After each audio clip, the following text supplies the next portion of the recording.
46.3 million people ages 12 and up met the criteria for having a substance use disorder in 2021. That's according to the U.S. Department of Health and Human Services.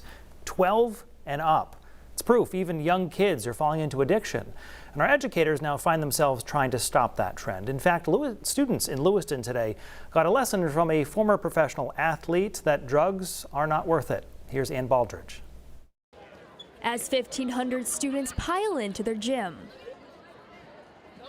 to hear from a former professional athlete about an issue they may not be strangers to. You see it in the hallways, you see it in the bathrooms, you see it really much everywhere. In our generation, people like to follow what other kids are doing, so when one kid does it, it turns into like a group of kids doing it. Now 12 years sober, former Boston Celtics player Chris Herren hopes his story can keep kids from caving to these peer pressures.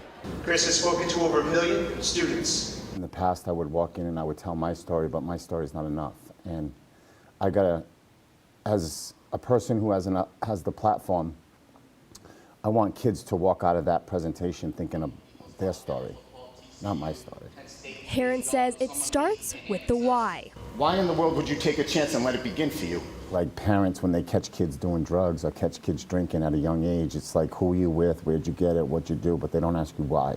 The substance abuse counselor at Lewiston High School says kids need better education. It's within their communities, it's at home for some kids, there's just no getting away from it. We're not going to be able to take the drugs out of the community. We're not going to be able to take them all away, but what we can do is we can educate the kids and we can teach them. You know, when you know better, you do better. Herren speaks his message 250 times a year because he says he would give anything to go back to 1994, sit in a gym, and listen to a speech like this. Every high school I walk into, emails will follow.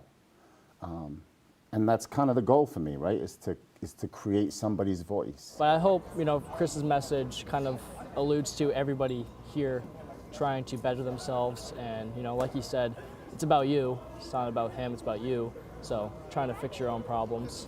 For students with big dreams, to hear a real story like Chris's may change a life. In Lewiston, Ann Baldridge, News Center, Maine.